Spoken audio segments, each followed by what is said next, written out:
మానవ జాతిని నరకం నుంచి విడిపించినందుకు ఆయన ఆరాధించాలి. దేవుని స్తోత్రం. పాతాళం నుంచి, తీర్పు నుంచి, అగ్నిగుండం నుంచి, అపవాది నుంచి, చీకటి నుంచి విడిపించినందుకు ఆయన ఆరాధించాలి. ఆయన ఆరాధించే మహాభాగ్యం మనకు దొరికింది. మరి కీర్తన రవితేజల ద్వారా ఎవరో ఒకరిని ఎన్నుకుంటాడు. రాజమండ్రికి రావడానికి అవకాశం దొరికింది. అలాగే ఝాన్సీ గారు, వారు తెలుసున్న వారి ద్వారా ఈ స్థలమంతా కూడా మనకి ఎప్పుడో సంవత్సరాల కిందట చేసుకోండి అని అనుగ్రహించారు. నేను ఇప్పుడు ఇక్కడ కూర్చొని ఆలోచించేది ఒక్కటే, రాబోయే రోజుల్లో ఇక్కడ టెంట్ వేసి ఇంతకన్నా ఎక్కువ జనము ఆదివారం ఆరాధనకు రావాలి. దేవుని స్తోత్రం. తర్వాత మందిరం నిర్మించుకుంటాం. వేల్పూర్లోని అలాగే ప్రారంభమై మందిరాలు, కొత్తపాడు మందిరాలు. దేవుడు అనుకుంటే జరుగుతుంది. దేవుడు అనుకోవాలి. ఎవరినొకడు ఎన్నుకుంటాడు. ఇక్కడ కీర్తన రవితేజ, ఝాన్సీ గారు, వీళ్ళందరూ, అలాగే ఒక 10 మంది వారు విడవకుండా ఆదివారం కష్టపడి ఇక్కడికి వస్తున్నారు. దేవుడు స్పష్టంగా మనతో మాట్లాడేది ఏంటంటే, నేను ఇంత జనమును ఇక్కడికి రప్పించానంటే రాబోయే దినాల్లో నేను చేయబోతున్నానని అర్థం. దేవుని స్తోత్రం. ఊరికే ఏది జరగదు.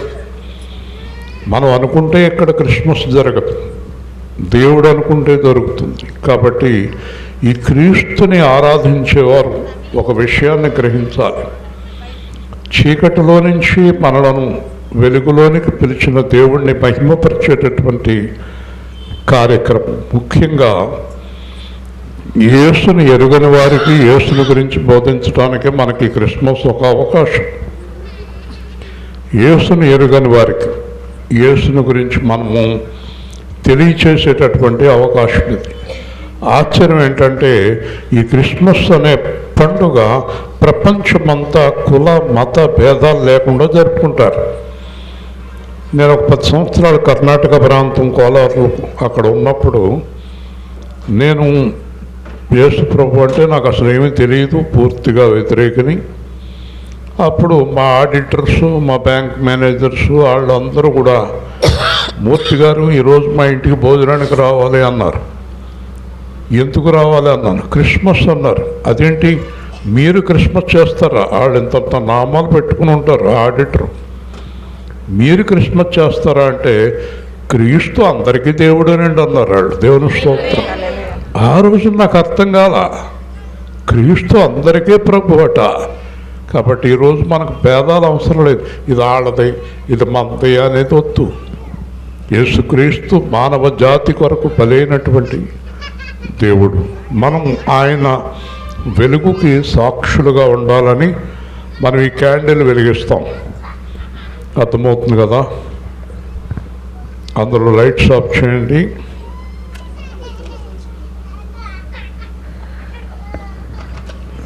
క్యాండిల్స్ వెలిగిస్తాం.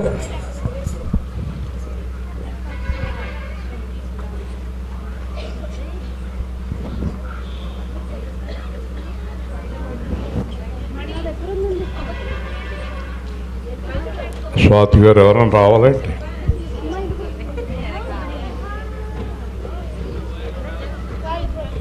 ఎక్కడున్నా కనపడతాం. వీళ్ళు చాలామంది వెనక్కి చూస్తున్నారు. ఎవరైనా మీ వాళ్ళు రావాలా?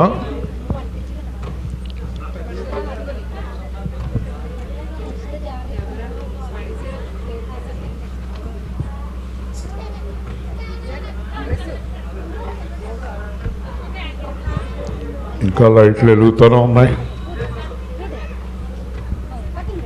కంప్లీట్ లైట్స్ ఆఫ్ చేయాలి.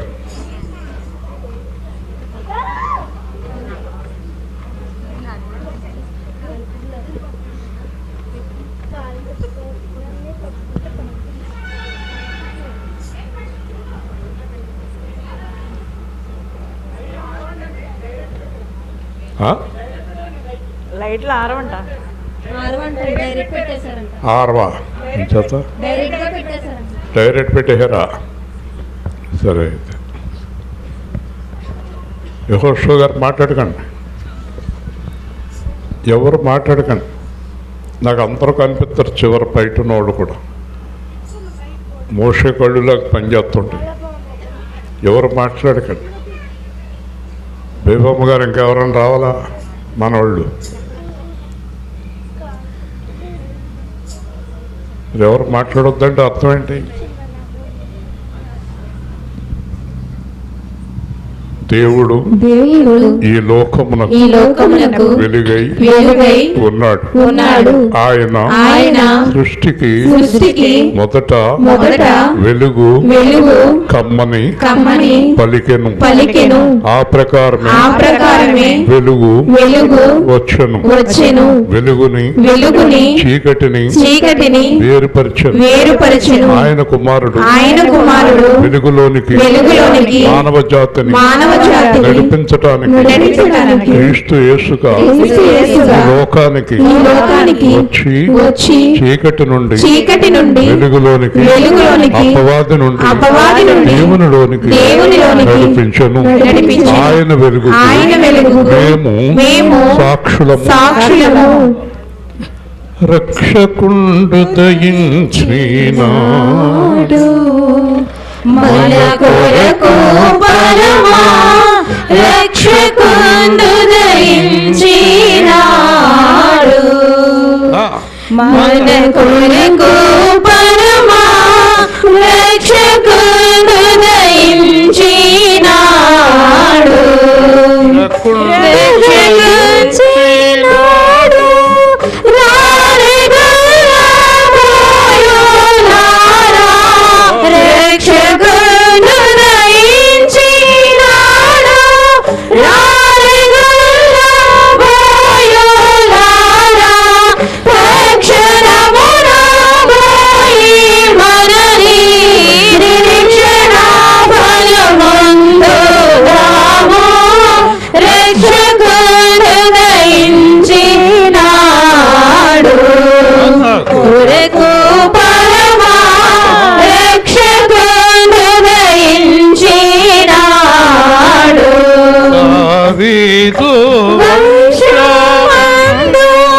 ధన్యుడు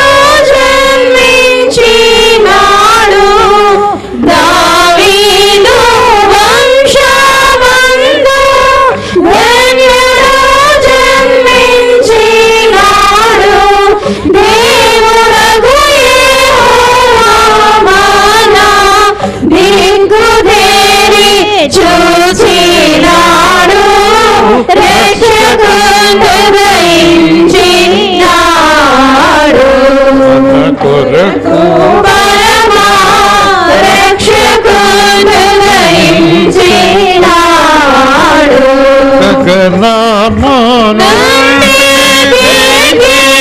ఘనుడు గాబ్రియేలు దూత గగనము నుండి దిగి ఘనుడు గాబ్రియేలు దూత తగినట్లు చెప్పేవారికి మిగుల సంతోష సువార్త రక్షకుండు దయించినాడు.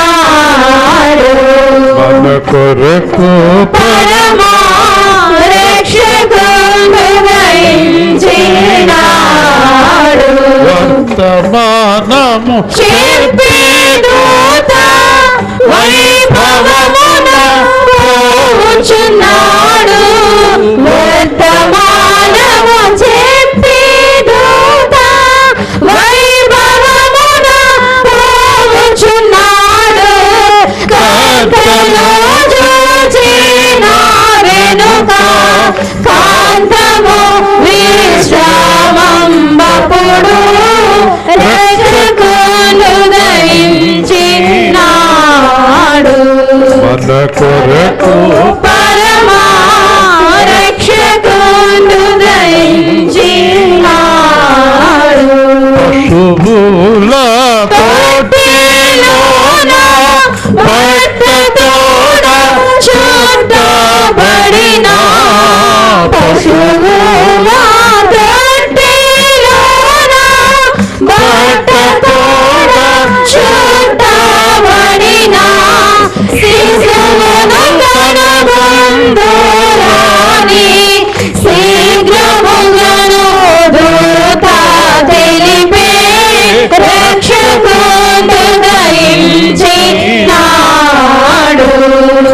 కొరకు పరమా రక్షకుడు దయించినాడు.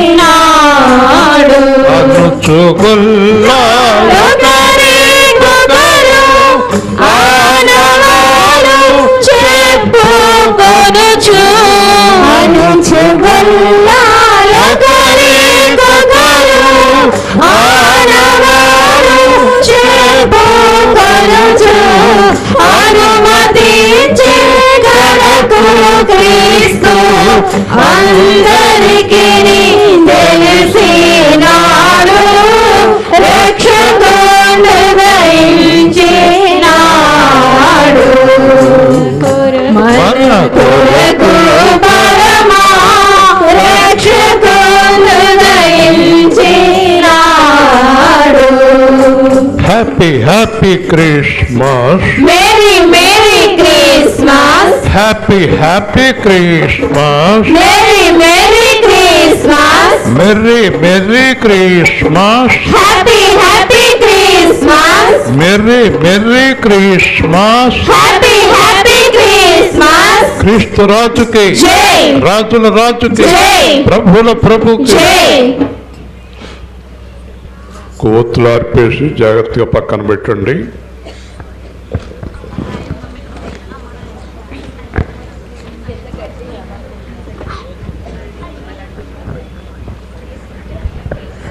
ప్రతి ఆదివారం 7:45 వెనక సొత్తు మానేమ్మకని చెప్పు 7:45 ఇక్కడ ఆరాధన జరుగుతుంది. ప్రతి ఆదివారం ఉదయం. ఇంకా రావాలనుకున్న వారు, ఎక్కడికి వెళ్ళని వారు, తెలియని వారు రండి, ఇక్కడ ఆరాధనలో పాల్గొనండి. రాబోయే దినాల్లో ఇక్కడ కావాలంటే బయట టెంట్ వేస్తాము జనం పెరిగితే. దేవుడు తన యొక్క విశేషమైన కృపతో ఇక్కడ కార్యాన్ని ఆరంభించారు. ఆరంభించిన వాడే ముగిస్తాడు. దేవుని వాక్యాన్ని శ్రద్ధగా విందాం. తిమోతికి రాసిన మొదటి పత్రిక 2వ అధ్యాయం 1వ వచనం నుండి 7వ వచనం వరకు కీర్తన చదువుతుంది. తిమోతికి రాసిన మొదటి పత్రిక 2వ అధ్యాయం 1వ వచనం నుండి 7వ వచనం వరకు శ్రద్ధగా విందాం. మనము సంపూర్ణ భక్తియు మాన్యతయు కలిగి నెమ్మదిగాను సుఖముగాను బ్రతుకు నిమిత్తము అన్నిటికంటే ముఖ్యముగా మనుష్యులందరి కొరకును రాజుల కొరకును అధికారులందరి కొరకును విజ్ఞాపనములను ప్రార్థనలను యాచనలను కృతజ్ఞతాస్తుతులను చేయవలనని హెచ్చరించుచున్నాను. ఇది మంచిదియు మన రక్షకుడకు దేవుని దృష్టికి అనుకూలమైనదియునై ఉన్నది. ఆయన మనుష్యులందరూ రక్షణ పొంది సత్యమును గూర్చిన అనుభవ జ్ఞానము గలవారై ఉండవలనని ఇచ్చయించుచున్నాడు. దేవుడొక్కడే, దేవునికిని నరులకును మధ్యవర్తియు ఒక్కడే, ఆయన క్రీస్తు యేసను నరుడు. ఈయన అందరి కొరకు విమోచన క్రయధనముగా తన్ను తానే సమర్పించుకొనెను. దీనిని గూర్చిన సాక్ష్యము యుక్త కాలములయందు ఇయ్యబడును. ఈ సాక్ష్యం ఇచ్చుటకై నేను ప్రకటించువాడనుగాను అపోస్తులుడనుగాను విశ్వాస సత్యముల విషయములో అన్యజనులకు బోధకుడునుగాను నియమింపబడితిని. నేను సత్యమే చెప్పుచున్నాను, అబద్ధం ఆడుట లేదు. కొద్ది నిమిషాలు శ్రద్ధగా మీరు వింటే గనక పరలోకములో దేవుడు ఉన్నాడు. 3వ ఆకాశములో భూమి మీద మనిషి ఉన్నాడు. దేవుడు ఉన్నాడు అంటానికి సాక్ష్యం మనిషి. మనిషి దేవుడి చేత తయారు చేయబడ్డాడు. ఈ మనిషి దేవుడున్నాడు అని తెలుసుకోవటానికి, మనిషి దేవుడున్నాడని తెలుసుకోవటానికి దేవుడి దగ్గర నుంచి మనిషి ఆకారంలో దేవుడు వచ్చాడు. ఆయన పేరే యేసుక్రీస్తు అను నరుడు. దేవుని స్తోత్రం. ఎందుకంటే ఎక్కడి నుంచైనా ఒకరు వచ్చి మనకు చెప్తేనే కానీ అక్కడ అర్థం కాదు. నాకు మొట్టమొదట 87లో నేను ఇంజనీర్గా పనిచేస్తున్నప్పుడు కర్ణాటక నుంచి ఉద్యోగానికి రావాల్సిందే అని ఒక ఆయన పిలిచారు. అక్కడ నుంచి వచ్చిన వారిని అడిగాను, ఎలా ఉంటుంది ఎక్కడ అని. అక్కడ ఎలా ఉంటుంది ఏంటి అని అడిగితే వచ్చి చూడండి అన్నారు. వెళ్ళి చూసిన తర్వాత జాయిన్ అయ్యాను 87 జనవరిలో. ఎవరైనా ఒకరు చెప్పుకుంటే మాకు ఎలా తెలుస్తుంది అన్నాడు నపుంసకుడు ఫిలిప్తో. ఎవరైనా ఒకరు చెప్పకపోతే దేవుడి గురించి ఎలా తెలుస్తుంది? ఎవరైనా ఒకరు చెప్పకపోతే దేవుడి గురించి ఎలా తెలుస్తుంది? ఎవరైనా ఒకరు చెప్పకపోతే దేవుడి గురించి ఎలా తెలుస్తుంది అని దేవుడే మానవుడిగా వచ్చి దేవుడి గురించి చెప్పాడు ఆయన యేసుక్రీస్తు ప్రభువు. గట్టిగా దేవుని స్తోత్రం చెల్లిద్దాం. దేవుడే వచ్చి చెప్పాడు దేవుడి గురించి.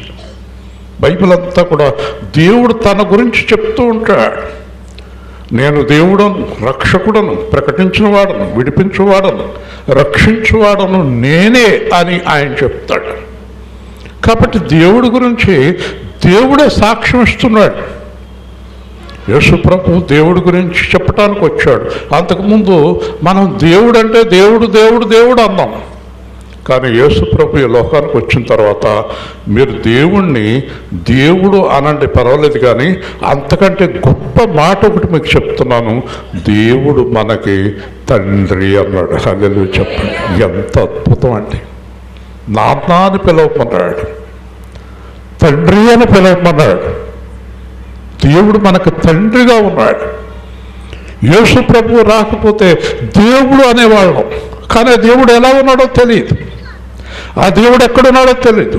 ఆ దేవుడు స్వభావం ఏంటో తెలియదు. ఆ దేవుడు లక్షణాలు ఏంటో తెలియదు. ఆ దేవుడి పద్ధతి ఏంటో తెలియదు. నా మట్టుకు నాకు 40 సంవత్సరాలు అసలు దేవుడు ఎవరో తెలియదు. ఏదో దేవుడు అద్దెవుడు, ఇద్దెవుడు, అద్దెవుడు, ఇద్దెవుడు, ఆడు దేవుడు, ఏడు దేవుడు అనుకున్నా. యేసు ప్రభు నా జీవితంలోకి వచ్చిన తర్వాత దేవుడు ఎవరో తెలియజేశాడు. హల్లెలూయా. తెలుసుకున్న నేను మౌనంగా లేను. మీరు కూడా మౌనంగా ఉండకూడదు. 99లో తెలుసుకున్న కాడి నుంచి ప్రకటిస్తూనే ఉన్నాను, మరణం వరకు ప్రకటిస్తూనే ఉంటాను. హల్లెలూయా. దేవుణ్ణి తెలుసుకుని ఇంట్లో కూర్చోవటానికి కాదు దేవుడు మీకు కనిపించింది. దేవుడు మిమ్మల్ని ఎన్నుకున్నది మీరింట్లో హాయిగా కాపురాలు చేసుకుంటూ పిల్లలతోటి ఆ ఇంట్లో ఎప్పుడు వంటలు వండుకొని తినటానికి దేవుడు మిమ్మల్ని ఎన్నుకోలేదు. ఈరోజు కీర్తన అనే అమ్మాయికి ఏం లోటు ఉంది? భర్త పెద్ద ఉద్యోగంలో ఉన్నాడు, వాడు హైదరాబాద్లో అన్ని అపార్ట్మెంట్స్ అన్నీ ఉన్నాయి. ఇక్కడ ఎందుకుంది ఈ పిల్ల? మీకు తెలుసా? మీరైతే చాలామంది ఉండరు అలాగా, సర్వం వెళ్ళిపోతారు మా ఆయన వచ్చామంటున్నాడని. ఊళ్ళో ఉండే సువార్త కొత్తానికి రారు, ప్రార్థనకు రారు, ఆదివారం రారు. ఈ పిల్ల ఎందుకుంది ఇక్కడ?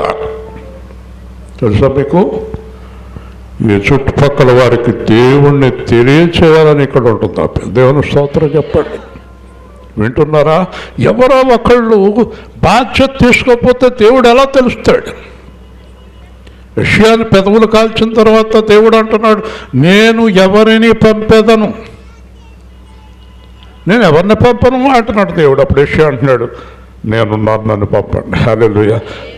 నేను అక్కడ ఉద్యోగం చేసుకుంటూ అంత జీతంలో విమానాల్లో తిరుగుతూ నేను ఆ గొడవలో ఉండిపోతే 460 మంది రక్షణలోకి ఎలా వస్తారు? లాగాడు అక్కడి నుంచి. నేను ఇప్పటికి ఒక 100-200 కోట్లు సంపాదించుకునేవాడిని, మా బావగారులాగా ఎక్కడన్నా కూర్చునేవాడిని. ఏం ప్రయోజనం? చూసారా? ఎవరో ఒకరు దేవుడి కొరకు అంకితం కావాలి. హల్లెలూయా. మీలో చాలామంది దేవుణ్ణి ఎరుగుంటూ కూడా ఎవ్వరికి దేవుడి గురించి చెప్పరు. మీ గొడవే మీది, మీ చుట్టాల గొడవలు, మీ ఆళ్ళ గొడవలు, వీళ్ళ గొడవలు. ఈ బేబీ గారు ఉన్నారు, చుట్టాలందరినీ రక్షణలోకి రప్పించాలని తుంగభద్ర తీసుకెళ్ళింది మమ్మల్ని. తుంగభద్ర తీసుకెళ్ళినప్పుడు తుంగభద్ర నుంచి దిగొచ్చుని చూడండి ఆవిడ ఇక్కడికి. దేవుడి వాక్యం, దేవుని స్తోత్రం చెప్పండి. మనం ఏం చేస్తున్నాం దేవుడి కోసం? అసలు మనం ఏం త్యాగం చేస్తున్నాం దేవుడి కోసం?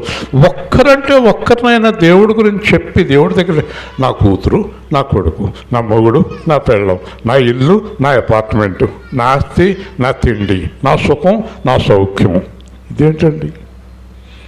ఏంటండి ఇది? అందుకే తెలుసుకున్నారా మీరు దేవుడి గురించి? ఇలాగెవరో ఒకడు బాధ్యత తీసుకోకపోతే, ఈరోజు క్రిస్మస్ చేయాలని ఆవిడ అనుకోకపోతే ఎక్కడ చేస్తాం మనం? అక్కడి నుంచి ఎలా వస్తాం మనం? కాబట్టి దేవుడు పని చేయటానికి ఉత్సాహంగా ఎవరు ముందుకు వస్తారో వాళ్ళని దేవుడు నిశ్చయంగా ఆశీర్వదిస్తాడు. హల్లెలూయా, there is no doubt about it.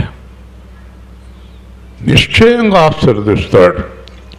నన్ను వదిలేశాడా, నేను దేవుళ్ళలోకి వచ్చానని చెప్పి నా భార్యని, నన్ను, నా పిల్లల్ని వదిలేశాడా? నన్ను, నా భార్యని, నా పిల్లల్ని ఇది వరకటి కంటే ఎక్కువ ఆశీర్వదించాడు. గట్టిగా దేవుని స్తోత్రం. ఏం వదిలేశాడు దేవుడు? ఏం చేశాడు దేవుడు? ఎందుకు దేవుడి కొరకు రాదు నీ కూతురు? ఎందుకు దేవుడి కొరకు రాడు నీ భర్త? చెప్పండి. ఎవరో తెలుసైనా? నిజమైన దేవుడు. హల్లెలూయా, ద రియల్ గాడ్. ఈ భూమిని ఆకాశమును చేసినటువంటి దేవుడు యేసుక్రీస్తు ప్రభు. There is no doubt about it. అసలు దాంట్లో సందేహపడవలసిన అవసరమే లేదు. ఎందుకంటే ఆయన లక్షణాలే ఆయన దేవుడని సాక్ష్యం ఇస్తాయి. హల్లెలూయా, ఆయన లక్షణాలు ప్రేమ, క్షమ, దయ, కరుణ, జాలి, పరిశుద్ధత, యథార్థత, ఈ లక్షణాలు కలిగిన వాడే దేవుడు. పరిశుద్ధుడే దేవుడు. పరిశుద్ధత లేనివాడు దేవుడు కాదు. పరిశుద్ధత లేకుండా దేవుణ్ణి ఎవరు చూడలేరు. అర్థమైందా? ఆయన ఇప్పుడు ఎక్కడ ఉన్నాడు అంటే గనక ఈ సకల చరాచర సృష్టిని చేసిన దేవుడి కుడి పక్కన కూర్చుని ఉన్నాడు. హల్లెలూయా. ఎందుకు కూర్చున్నాడో తెలుసా మీకు? పౌలు చెప్తాడు, ఆయన దేవుని కుడిపార్శ్వమని ఎందుకు కూర్చున్నాడంటే, ఆయన ఏర్పాటు చేసుకున్న సంఘం అంతా కూడా మధ్యాకాశానికి వెళ్ళి ఆయనతో ఉండి 1000 ఏళ్ల పరిపాలన అయిన తర్వాత దేవుడికి సంఘాన్ని అప్పచెప్పి మళ్ళీ దేవుళ్ళలోకి వెళ్ళిపోయే వరకు కూర్చుంటాడు గట్టిగా. అంటే ఆయన ఒక పని మీద వచ్చాడు, ఆ పని సిలువలో పూర్తి చేశాడు. కానీ మనందరం ఇంకా మధ్యాకాశానికి వెళ్లకుండా ఆయన పని పూర్తవ్వలేదు. హల్లెలూయా. ఆయన పని పూర్తవ్వాలంటే మనము ఆయనకి సహకరించాలి. తిరగటు, మనము ఆయనకి సహకరించాలి. ఏ విధంగా సహకరించాలి? ఏ విధంగా సహకరించాలి? సువార్తకై చాటాలి. హల్లెలూయా. మనం చేసే సహకారం అదే. మనం సువార్తను చాటాలి. ఎక్కడ చాటాలి? మనకు అవకాశం ఉన్న ప్రతి చోట సువార్త ప్రకటించాలి. హల్లెలూయా.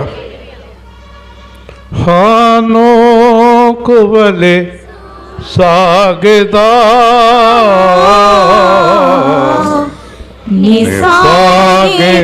యేసునితో నా జీవిత కాలమంతా సాగెద యేసునితో నా జీవిత కాలమంతా గడిచేదా యేసుతో గడిచేదా యేసుతో గడిపేదా యేసుతో నడిచేదా పరమును చేరగానే వెళ్ళేదా హానోకు వలె సాగేదా నీ సాగేదా యేసునితో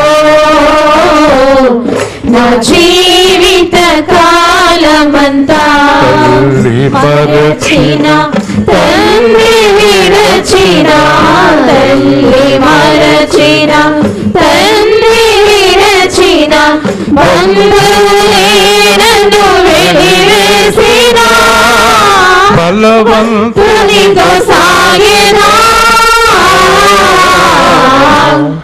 నీ సాగేదా యేసునితో జీవిత కాలమంతా లోకపు శ్రమలు నన్నెదిరించిన లోకపు శ్రమలు నన్నెదిరించిన కఠినాలతో హింసించిన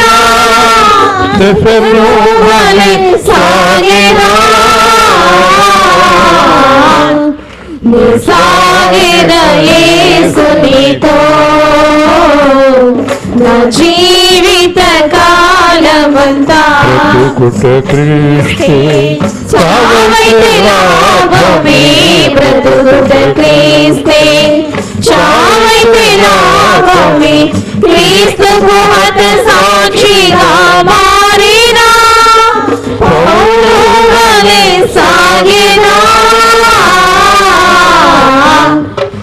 సాగెద యేసునితో నా జీవిత కాలమంతా. ఎంత కాలమున్నా మరణం గ్యారంటీ. నీకు ఎన్ని కోట్లు ఉన్నా, ఎన్ని ఆస్తులు ఉన్నా, ఎంత అందమున్నా, ఏమున్నా మరణం అనేది వస్తుంది. మరణం తర్వాత తీర్పు అనేది ఉంది. తీర్పు నుంచి ఎవరు తప్పించుకోలేరు. మరణం ఉంది, మరణం తర్వాత తీర్పు ఉంది, తర్వాత శిక్ష ఉంది. మనం ఈ శరీరంతో చేసిన ప్రతి పాపానికి శిక్ష విధింపబడుతుంది. ఆ శిక్ష నుంచి తప్పించడానికి సిలువలో యేసు శిక్షింపబడ్డాడు. హల్లెలూయ. యేసు క్రీస్తునందు విశ్వాసం ఉంచిన వారికి ఏ శిక్షా విధియు లేదు. చూసారా, యేసుక్రీస్తు అంటే శిక్షను తప్పించటానికి వచ్చాడు.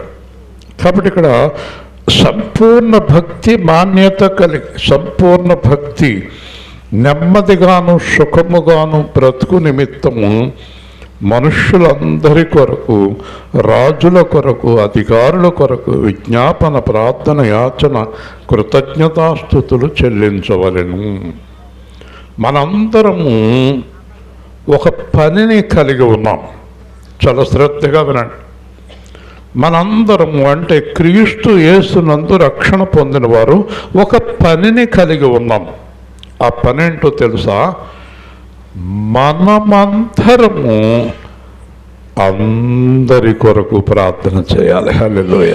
వాళ్ళు వీళ్ళు, ఆ మతం ఈ మతం, ఆ కులం ఈ కులం భేదం లేదు. మనం అందరి కొరకు ప్రార్థన చేయాలి. నా ఇంట్లో నేను కూర్చుంటే 460 మంది రక్షణ అలా పొందేవారు.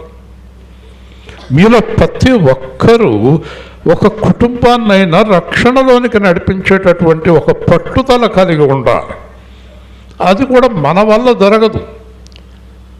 మనము ప్రకటించినందువల్ల జరుగుతుంది, ప్రార్థన చేసినందువల్ల జరుగుతుంది. ఉదాహరణకి మనం ఎవరెవరి కొరకు ప్రార్థన చేయాలంటే మొట్టమొదట మన చుట్టూ ఉన్నవారి కొరకు ప్రార్థన చేయాలి. దేవుని స్తోత్రం.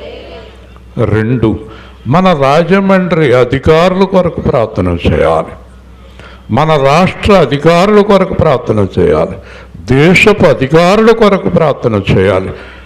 అధికారి కొరకు ప్రార్థన ఎందుకు చేయాలో తెలుసా మీకు? తెలుసా?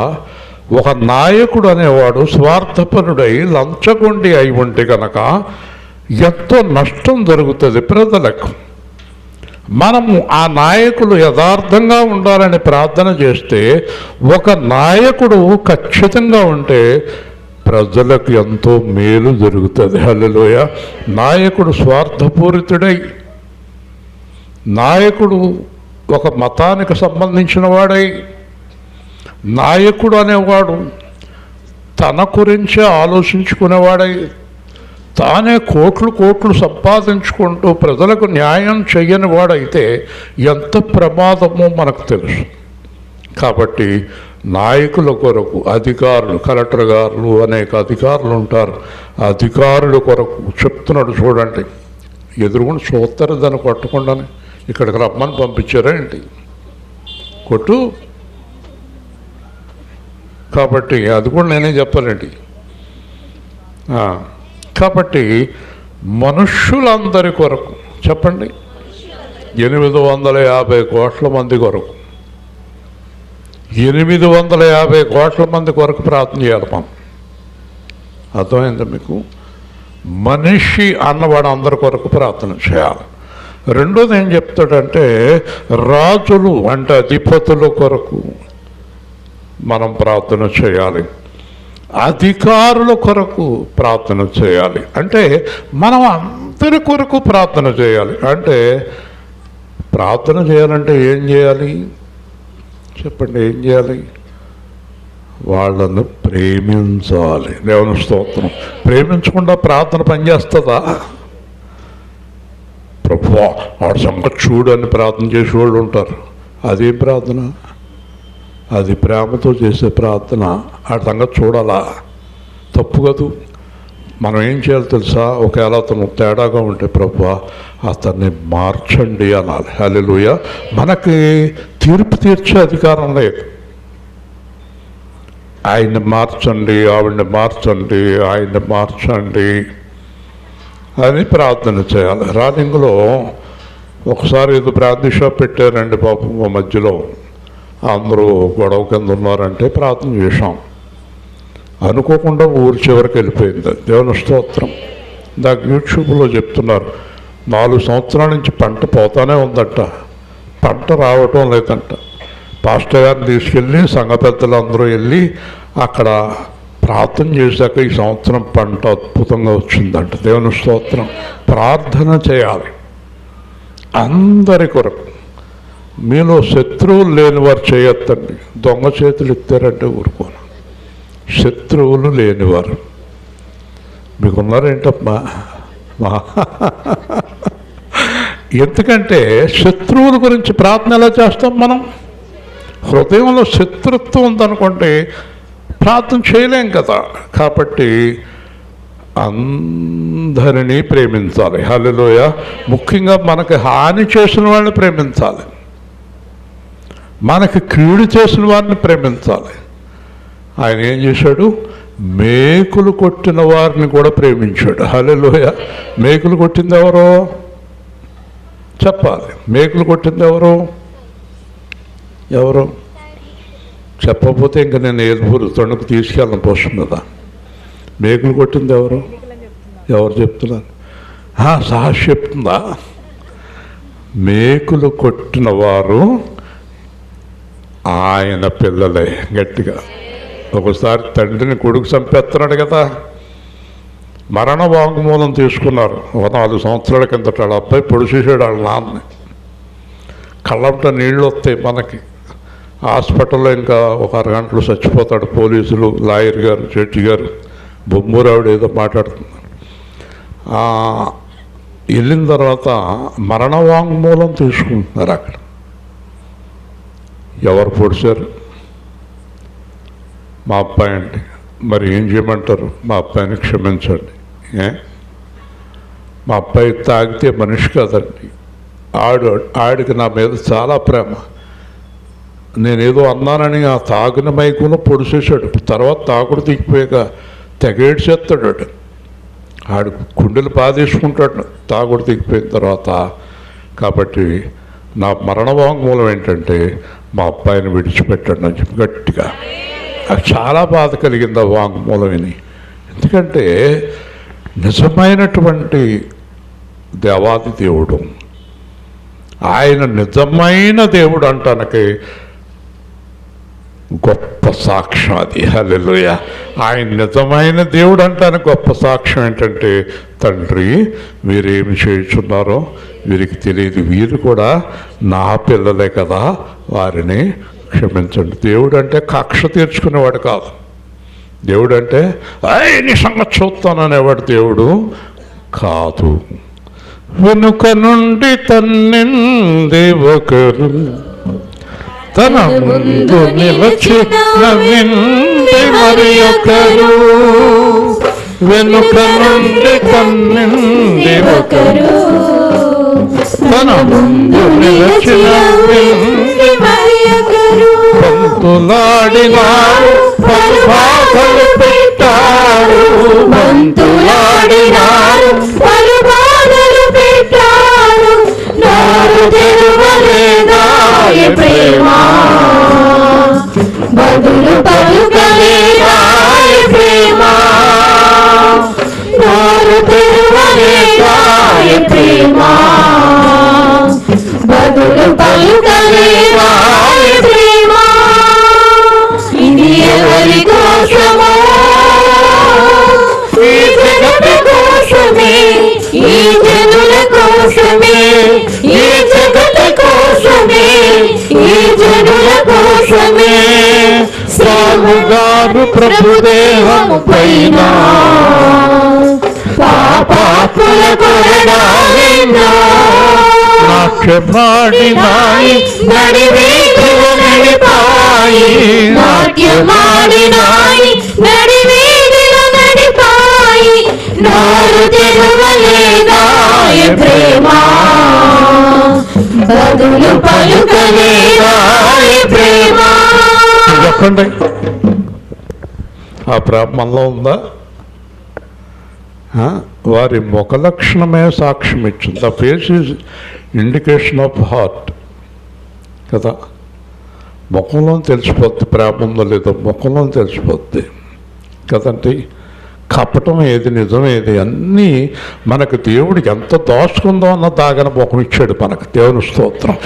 ఎంత దాచుకుందో అన్న పట్ పట్ పట్ పట్ బయటకు వచ్చేస్తుంది కదా, మళ్ళీ వస్తుంది.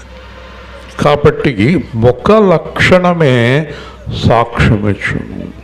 ముఖం తెలిసిపోద్ది. వీళ్ళు ప్రేమతో వచ్చారు ఇక్కడికి, తప్పకొచ్చారా, నిజంగా వస్తున్నారా, కానుక నిజంగా ఇస్తున్నారో రోగిస్తున్నారో, ఇవన్నీ తెలిసిపోతాయి. దేవుడికి ఇంకా బాగా తెలిసిపోతాయి. కాబట్టి ఆయన అందరినీ ప్రేమించమన్నాడు.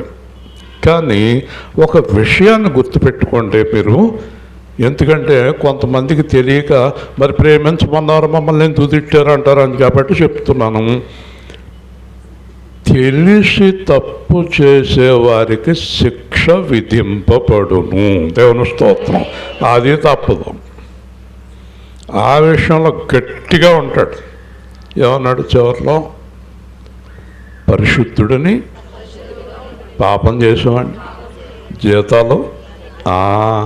మరి ఎంత ప్రేమమయుడు ఆలోచించండి. ఎంత ప్రేమమయుడు కొంతమంది నరకానికి ఎందుకు పంపుతాడు చెప్పాలి, కీర్తన చెప్పాలి. ప్రేమమయుడు కదా, అందరినీ పరలోకం తీసుకుపోవచ్చు కదా, మరి నరకానికి ఎందుకు పంపుతాడు? దానికి సమాధానం ఉందా? ఉందా? పాపము వలన వచ్చు జీతము మరణం. పాపములో ఉండి చనిపోయిన వాడు పరలోకానికి అర్హుడు కాదు. హల్లెలూయా.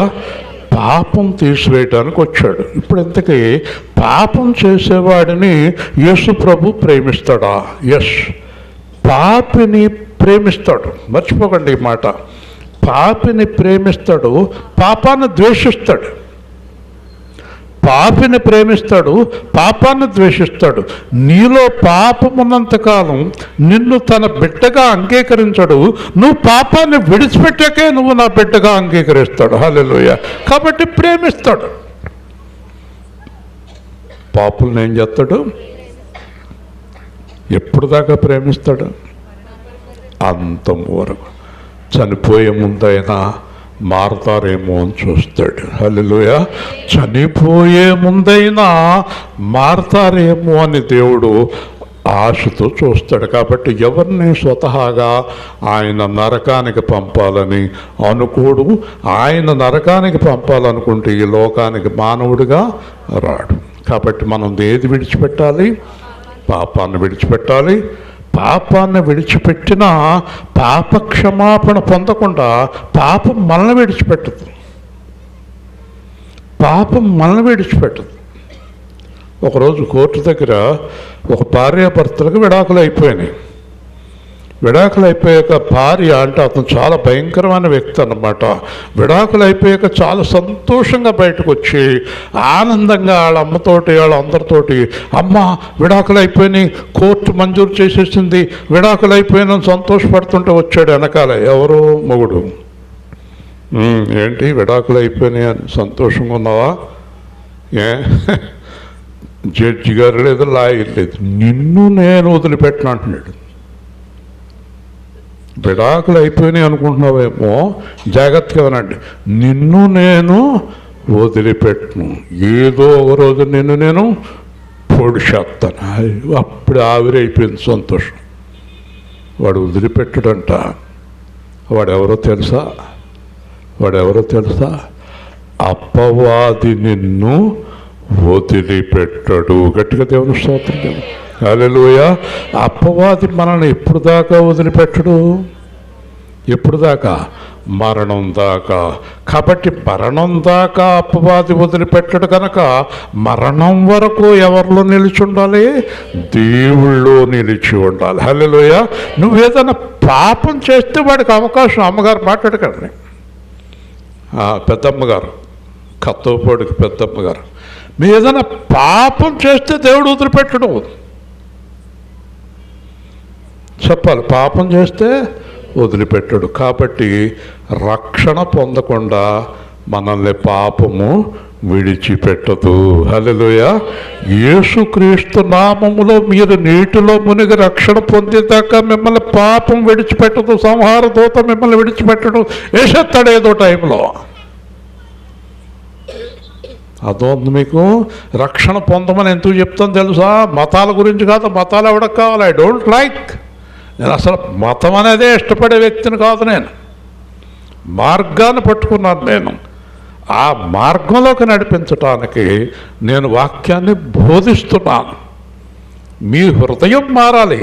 మతము మారి ప్రయోజనం ఏమీ లేదు. హృదయం మారకుండా ఏం మారినా ప్రయోజనం లేదు. కాబట్టి నీ హృదయంలో నీటిలో మునిగే ముందు నీ హృదయంలో ఒక నిర్ణయం తీసుకోవాలి. నేనింకా పాపం చెయ్యను అని. హల్లెలూయా చెప్పండి. నేనింకా పాపము చెయ్యను. ఒకవేళ ప్రభువులో రక్షణ పొంది పాపం చేసేవారికి శిక్ష ఉందా లేదా చెప్పాలి.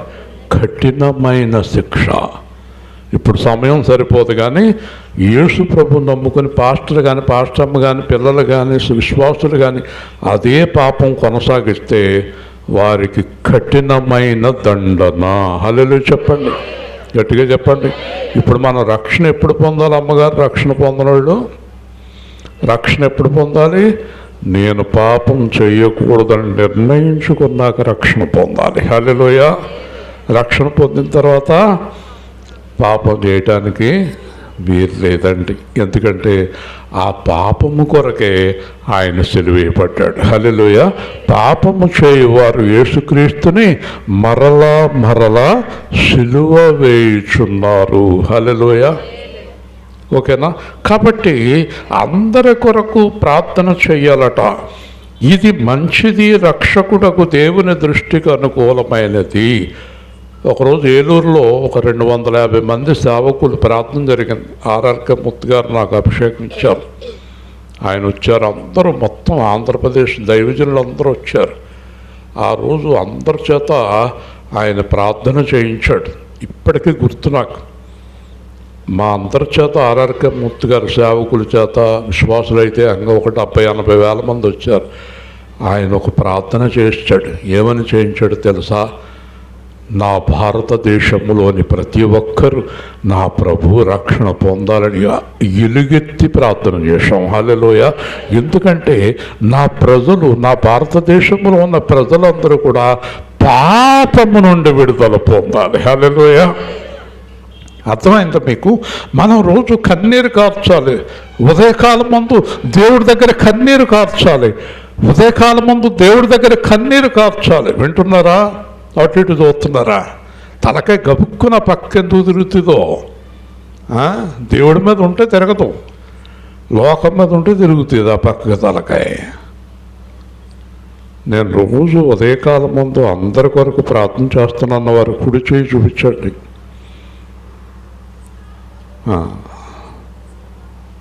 ఎందుకు చేయరండి మీరు ప్రార్థన? ఇప్పుడు ఒక గొప్ప మాట చెప్పనా? మేము నెమ్మదిగా సుఖంగా జీవించాలని అనుకునే వారు ఎవరైనా ఉన్నారా? మా ఇంట్లో నెమ్మది వద్దండి, సుఖం వద్దండి, మా ఇంట్లో ఎప్పుడు గడగడ గడగడ గడగడ కొట్టుకుంటూ ఉండాలన్న వాళ్ళు ఎవరైనా ఉన్నారా? ఇక్కడేమంటున్నాడు? మనము నెమ్మదిగా సుఖముగా జీవించాలంటే ప్రార్థన చేయాలి. హల్లెలూయా. నెమ్మదిగా సుఖంగా జీవించాలంటే ఏం చేయాలి? ప్రార్థన. ఎవరి కోసం చేయాలి? మనకు శత్రువులు ఎవరండి?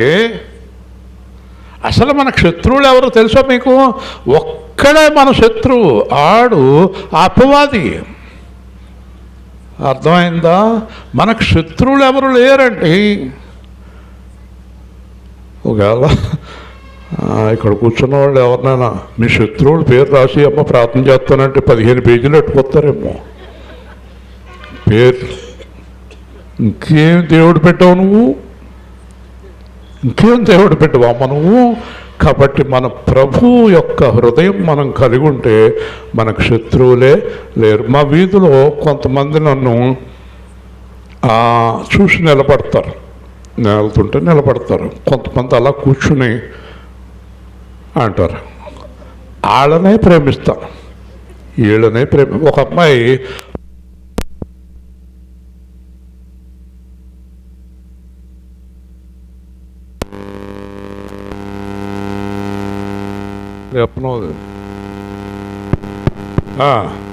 వింటున్నారా? ఆవిడ నన్ను ఎప్పుడు నాకు అర్థమైపోతుంది, హేళనగా నవ్వుతుంది. ఈరోజు ప్రకటిస్తున్నాను, ఆవిడ రక్షణలోకి వస్తుంది. హల్లెలూయా. ఆవిడ గురించి ఎక్కువ ప్రార్థన చేస్తున్నాను నేను. మనం ఎక్కువ ప్రార్థన ఎవరి గురించి చేయాలి? మనకు చూస్తున్న వాళ్ళ గురించి ఎక్కువ ప్రార్థన చేయాలి. దేవుని స్తోత్రం. హల్లెలూయా. మనకు శత్రువులు ఉన్నారండి? ఉన్నారా? ఉంటే మనం దేవుడి పిల్లలం కాదు. వింటున్నారా? నేను దానితోనే బతుకుండగా మాట్లాడినట్టుది, చచ్చిపోయాక ఏం మాట్లాడుతావు ఇంకా? అదేం శత్రుత్వం నీకు? కొంతమందికి పాస్టర్ల మీద శత్రుత్వం. ఆ చర్చ్ ముఖం చూడండి మాని, అదేంటి అంత కోపం ఏంటి నీకు? కదా, నువ్వు దేవుడు పెట్టవా? క్షమ, హృదయంలో దీనత్వం, క్షమ, నెమ్మదిగా సుఖముగా. మీరు ఏమన్నా అనుకోండి, మీరు ఏమన్నా అనుకున్నా నాకు పర్లేదు. నేను నా భార్య అంటే ఈవిడే, ఎంత ఐతీగా కూర్చుని చూడండి. నేను నా భార్య, నా కుమారుడు, నా కోడలు, నా మనవరాలు ఒక్కతో వచ్చింది ఈరోజు, నా కూతురు, అల్లుడు, మనవలు, ఇంకో మనవడు. నిజంగా చెప్తున్నాను, మేమందరం ప్రశాంతంగా జీవిస్తున్నాం. హల్లెలూయా చెప్పండి. కారణం ఎవరమ్మా? ప్రార్థన. దేవుని స్తోత్రం. శత్రువులు లేరు. ఒకవేళ మా అబ్బాయితోటి ఏదన్నా ఒరే ఇలాగ అన్నాడురా అంటే ఆడు కూడా వదిలేయండి అంటాడు ఆడొకడు, అలాంటోడు కదా. కాబట్టి శత్రువులు వద్దు. ఏం చేద్దాం? ప్రార్థన. ఎవరి కోసమమ్మా? హెప్సిబా గారు ఎవరి కోసం చేస్తున్నారా? అందరి కోసం చేస్తున్నారా? కాకరపురను మర్చిపోయారా? చేస్తున్నారంట ఆవిడ కదా. చేస్తున్నారా? ప్రార్థన చేయవే మనసా,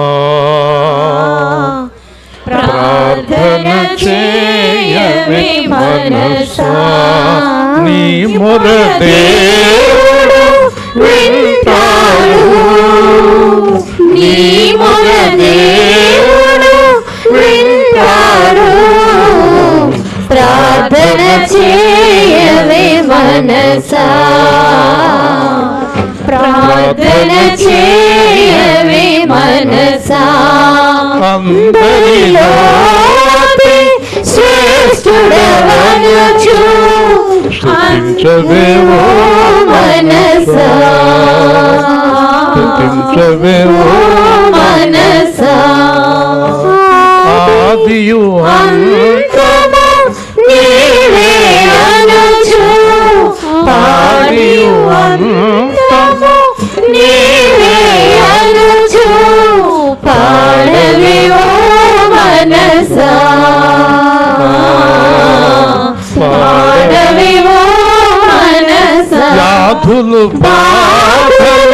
బాపెడి నామం వ్యాధులు బాధలు బాపెడి నామం స్తుతించవే ఓ మనసా స్తుతించవేవో మనసా వ్యాకులములనెడ బాపెడి నామం వ్యాకులములనెడ బాపెడి నామం పాడవే ఓ మనసా పాడవేవో మనసా ప్రార్థన చేయవే మనసా ప్రార్థన చేయవే మనసా. వేల్పూర్లో ఆటో ప్రారంభించిన కాడి నుంచి ఆటో బస్సు మేము అందరు ఇక్కడికి వచ్చేదాకా నా హృదయం ప్రార్థనతో ఉంటుంది. దేవుని స్తోత్రం. కిందటి సంవత్సరం చాలా ఇబ్బంది పడ్డాం కాబట్టి ప్రార్థన అనేది చాలా సహాయం చేస్తుంది మనకు. ప్రార్థనలో మనకు నెమ్మది, ప్రార్థనలో మనకు సంతోషం. మీకు ఒక మాట చెప్పనా, మీకు చాలా కీడు చేసిన ఒక శత్రువు ఒక పేరు తెలుసుకోండి. నాకైతే నరసింహులు అనే వ్యక్తి నాకు విపరీతమైన కీడు చేశాడు. ఇంచుమించు 20 కోట్ల రూపాయల ఆస్తి నా ఆస్తి అతని దగ్గర ఉంది. అంత ఆస్తి పెట్టుకుని నేను, నా భార్య, నా పిల్లలు 10 రూపాయలకు కూడా బాధలు పడ్డాం. అర్థమవుతుందా? అతని మీద అలవేకాని కోపం. అతను చనిపోవాలి, అలాగైపోవాలి, ఇలాగైపోవాలి అన్నంత కోపం నాలో ఉండేది. ప్రార్థన చేయమన్నాడు ప్రభు. అలా ప్రార్థన చేసుకుంటూ వచ్చేసాను. వచ్చేస్తే కిందట 2 నెలల కిందట నా ఎదురుగుండా కుర్చీలో కూర్చున్నాడు అతను. మీరు నమ్మండి నమ్మకపోండి, నా హృదయంలో ఎంత కూడా కోపం రాలేదు అతని మీద గట్టిగా. మరి ఎందుకు వస్తుంది కోపం మనకి? ప్రార్థన లేదు, క్షమాగుణం లేదు. నేను అనుకున్నాను ఫోన్లు తీసుకున్నాడు, మేము బాగానే ఉన్నాం.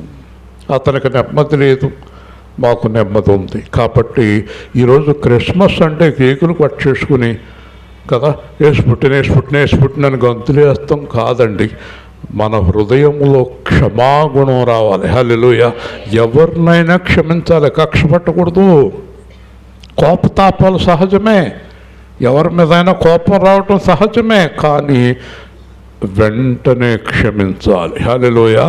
క్షమాగుణము హృదయాన్ని నెమ్మది. లేదంటే అతను చేసిన పనికి నాకు, మా భార్యకి, మా పిల్లలకి అందరికి అనారోగ్యాలు చచ్చిపోవాలి మేము. కానీ హాయిగా ఉన్నాం, ఆరోగ్యంగా ఉన్నాం, సంతోషంగా ఉన్నాం. దేవుని స్తోత్రం చెల్లిద్దాం.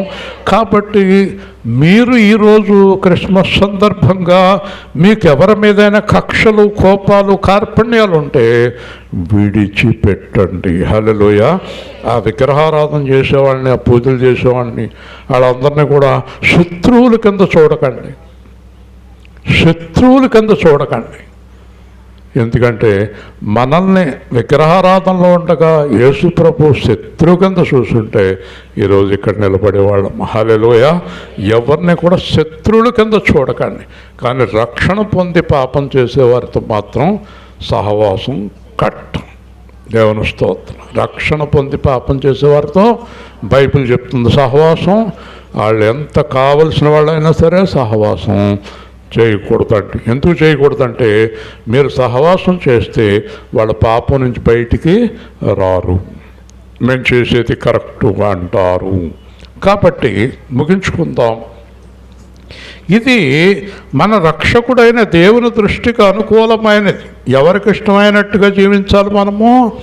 దేవుడికి. కాబట్టి మనుష్యులందరూ రక్షణ పొంది, చూసారా, 850 కోట్ల మంది ఏం పొందాలి అని ఎవరు అనుకుంటున్నారు? నిజమైన దేవుడు అంతే కదా. మనకు 4 పిల్లలు ఉన్నారు, 4లో ఒకడు బాగోపోయినా పర్లేదు అంటారా? 4 బాగుండాలి. ఇంకా పాడైపోయిన పిల్లవాడి మీద ప్రేమ ఎక్కువ ఉంటుంది మనకి. కాబట్టి అందరూ రక్షణ పొందాలంటే ఏం చేయాలట? సత్యమును కూర్చున్న అనుభవ జ్ఞానము గలవారై ఉండాలి. రక్షణ పొందాలంటే ముందు ఏం తెలియాలి? వాళ్ళకి సత్యం తెలియాలి. మేము ఆరాధించేది అబద్ధం, మేము ఆరాధించేది కరెక్ట్ కాదు, మేము చేసే పని కరెక్ట్ కాదని వారికి వారు తెలుసుకోవాలి. హల్లెలూయా. అలా తెలుసుకోవాలంటే ఏం చేయాలి? మనము ప్రార్థించాలి, ప్రకటించాలి. చెప్పండి, ప్రార్థించాలి, ప్రకటించాలి. ప్రార్థించాలి, ప్రకటించాలి. ఓకే, ప్రార్థించాలి, ప్రకటించాలి, అలాగ జీవించాలి. హల్లెలూయా. జీవించకపోతే ఎవరికైనా నచ్చదు. ఓ చెప్తున్నాడు, ఈయన చేస్తాడా అని అడుగుతారు. అందుకే ఫిలిప్పు తోమాతో చెప్తాడు, యేసుక్రీస్తు వచ్చాడు అంటే నజరేతులో నుంచి మంచిది రాగలదా అంటే ఏమన్నాడు తెలుసా ఫిలిప్పు? వచ్చి చూడు అన్నాడు. హల్లెలూయా. వచ్చి చూసిన తర్వాత యేసుప్రభుని చూసి నిజమే ఈయన లోకరక్షకుడు అన్నాడు. హల్లెలూయా. కాబట్టి యేసుప్రభుని రుచి చూసి తెలుసుకోండి. మేము చెప్పామని కాదు, మీ అనుభవంలో తెలుసుకోండి, మీ హృదయంలో తెలుసుకోండి, మీ లోపల తెలుసుకోండి. బలవంతమేమీ లేదు. బలవంతముగా మేము మిమ్మల్ని పిలవడం లేదు. కాబట్టి ఇక్కడ దేవుడు ఒక్కడే, దేవునికి నరులకు మధ్యవర్తి ఒక్కడే, ఆయనే యేసుక్రీస్తును నరుడు. ఓకే, దేవుడు ఒక్కడే చెప్పాలి, నరుడు ఎలాగా చెప్పండి? దేవుడు నరుడు ఒక్కడే అని ఎలా చెప్పగలరు మీరు? చెప్పండి చూద్దాం. వింటున్నారా? ఎలా చెప్పగలరు? ప్రపంచంలో ఏ మనిషికైనా 4 కళ్ళు 5 చేతులు ఉన్నాయా? 3 చేతులు 3 కళ్ళు ఉన్నాయా? మానవులంతా చెప్పండి ఒక్కలాగే ఉన్నారు. మానవులంతా ఒక్కలాగే ఉన్నారు కదా. అంటే వీళ్ళందరినీ సృష్టించిన వాడు ఒక్కడే. భాషలు తేడా ఉండొచ్చు, దేశాలు తేడా ఉండొచ్చు, రకరకాలుగా తేడా ఉండొచ్చు, కానీ అందరినీ సృష్టించిన వారు ఎవరమ్మా? ఒక్కడే. దేవుడు ఒక్కడే, నరుడు ఒక్కడే. మరి మధ్యవర్తి అవసరం ఎందుకు వచ్చింది? అసలు మధ్యవర్తితో మనకు పనేముంది? దేవుడికి నరుడికి సమాధానం పోయింది. సమాధానం పోవటానికి కారణం పాపం. మీకు బాగా అర్థం అవ్వాలంటే ఒక భార్యాభర్తల ఇద్దరి మధ్యన గొడవ వచ్చింది. వివాహం చేశారు, కొంతకాలానికి ఇద్దరి మధ్యన చాలా గొడవ వచ్చింది కదా. ఆ గొడవ వచ్చినప్పుడు మధ్యవర్తి అవసరం అయ్యాడు.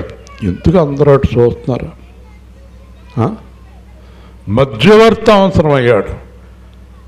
మరి మనిషికి మధ్యవర్తిగా చాలామంది ఉన్నారు. కోర్టులు ఉన్నాయి, పోలీసులు ఉన్నారు, జడ్జిలు ఉన్నారు, మనుషులు ఉన్నారు, సంఘాలు ఉన్నాయి.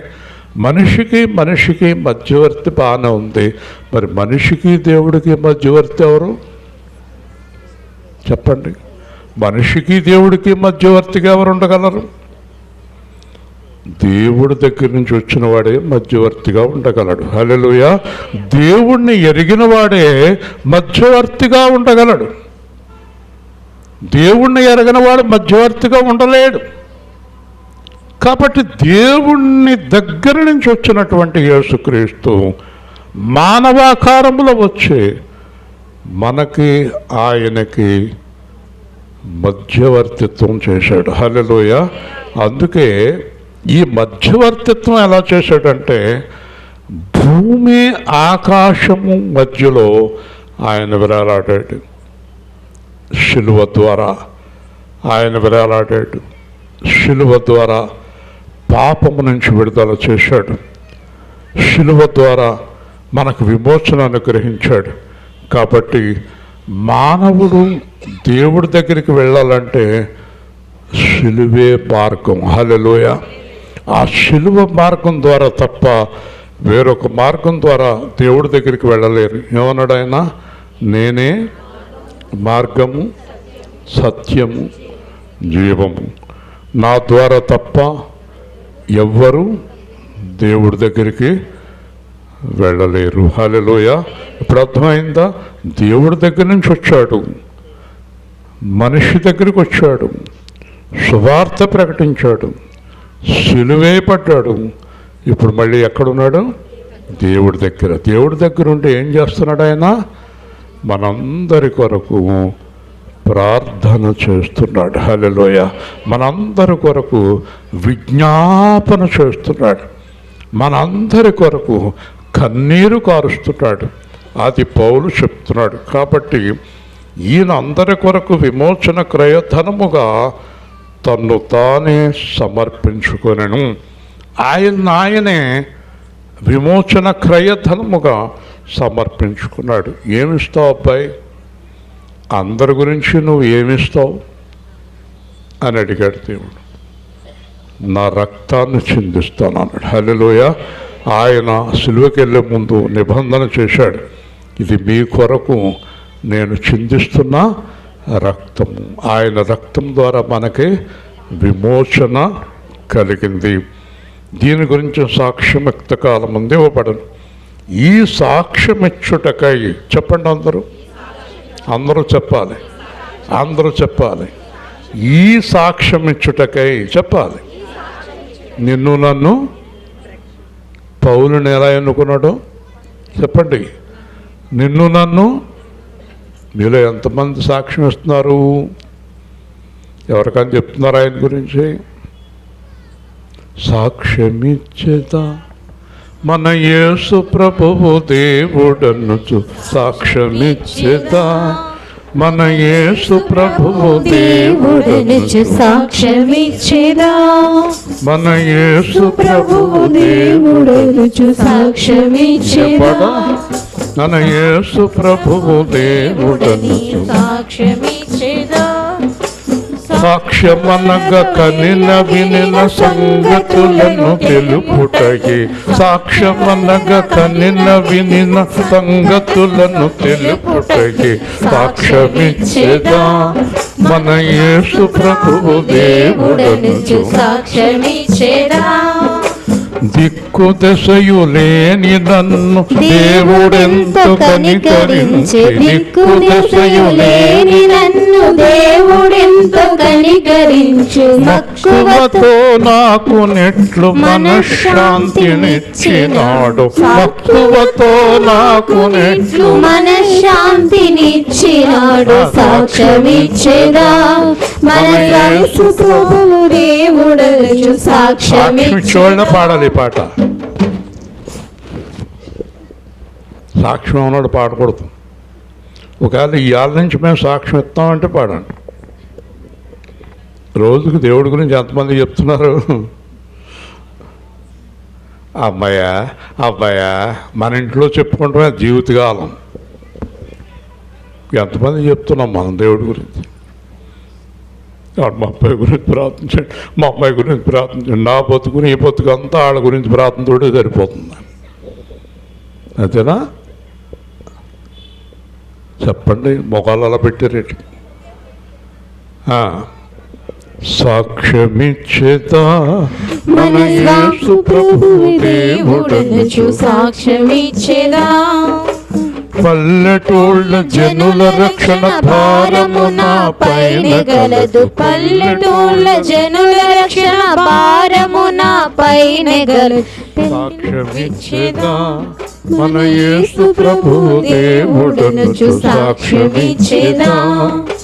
పాపులను మిత్రుడనుచు ప్రాణమొసగి లేచెదనుచు, పాపులను మిత్రుడనుచు ప్రాణమొసగి లేచెదనుచు, పాపములను క్షమించెదనుచు ప్రభువు విశ్వసించుడనుచు, సాక్ష్యమిచ్చేదా మన యేసు ప్రభువు దేవుడనుచు, సాక్ష్యమిచ్చేదా. ఎవరైనా అభ్యంతరం పెడుతున్నారా? ఎదురుగా ఓకే, వాళ్ళని పిలవాల్సింది క్రిస్మస్కి. ఓకే, ఇక్కడ ఎక్కడో గ్రౌండ్లో చేసుకుంటుంటే కూడా అలా చూడకండి, అలా చూడకండి. ఓకే, మనం దేవుణ్ణి ప్రకటించేటప్పుడు యథార్థమైన ప్రకటన చేసేటప్పుడు ఇలాంటి అభ్యంతరాలు సహజమే. అటు చూడకండి అన్నానా? చూడకండి అన్నాను కదా, ఎంత చూస్తున్నారు? ఇప్పుడు మీలో ఎవరైనా వెళ్ళి అక్కడ సాల్వ్ చేసినట్టు సమస్య, అందరినీ ప్రేమించమని మనం మాట్లాడుకుంటున్నాం కదా. కాబట్టి మనమేమి ఎక్కువ సౌండ్లు ఏం పెట్టలేదు కదా, విపరీతమైన సౌండ్లు ఏం పెట్టలేదు, తక్కువగానే పెట్టుకున్నాం. కాబట్టి చివరిగా ఈ సాక్ష్యం ఇవ్వటానికే నేను నియమించబడ్డాను. మనందరం దేనికి నియమించబడ్డాం?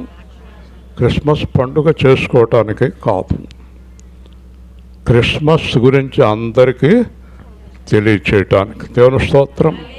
క్రిస్మస్ గురించి ప్రతి ఒక్కరికి మనం తెలియచేయటానికి, అంటే క్రీస్తు యేసు రక్షకుడని తెలియచేయటానికి, పాపము నుండి మనల్ని విడిపించడానికి ఆయన వచ్చాడని తెలియచేయటానికి, నరకము నుంచి విడిపించడానికి మనల్ని వచ్చాడని తెలియచేయటానికి మనం ఇది చేసుకుంటున్నాం, సువార్త ప్రకటిస్తున్నాం.